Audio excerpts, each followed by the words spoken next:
glad that you are willing to help out with our live stream. I've got two cameras going here. One is a screen recording that we're going to show you exactly how to click here, and the other one I have going here so you can see how I'm managing some of the buttons here. We'll have some screenshots available and some narration and tutorials of video as well, but this particular video we're going to focus on how to switch between cameras and how to know which camera is showing to our live stream audience at what time. So here we are, we've got cameras 1, 2, and 3. And respectively, if you were standing up at the pulpit, looking out at the congregation, camera 1 is the camera to your left, which gives you a side angle. Camera 2 is the camera directly straight back, that's sort of our main camera. And camera 3 is the camera that's off to the left of the sanctuary. If you're standing at the pulpit, it's to the back right. So here we have it, camera 2, which is up here showing on our TV screen.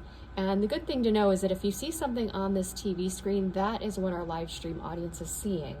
And that's always a nice safeguard to see what they see. If you forget that on this screen here, the red box means this is what's hot. This is what's actually playing right now. And you can see that that has an output signal on the top. The green right here next to it means it's in the green room, like it's being staged.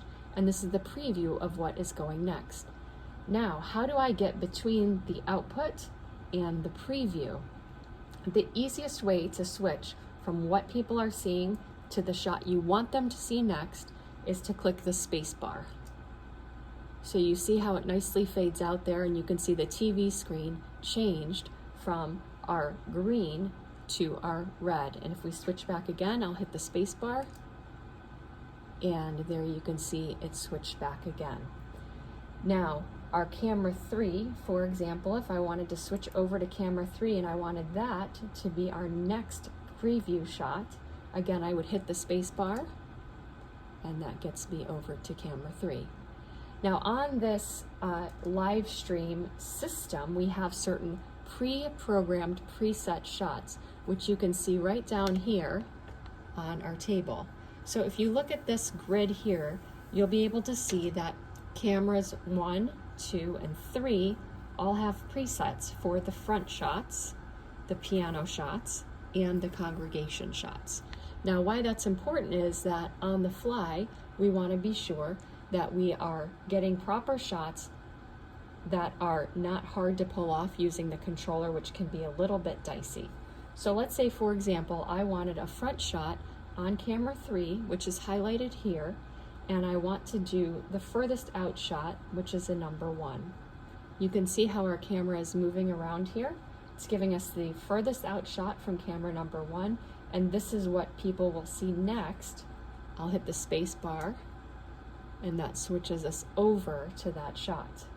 Now, camera 1, if I want that camera to be on deck, and I know this is the camera that's to the left of the pulpit if you're looking up into the left, and I want that to be a front shot instead of a piano shot, again, I would push button 1, and then I would choose either 1, 2, or 3 based on what I want. So if I want that to be a shot that's a little bit of a further out shot, but I want the piano, I'll push 1, 1, and then I can hit the space bar, and that gets me to our next shot.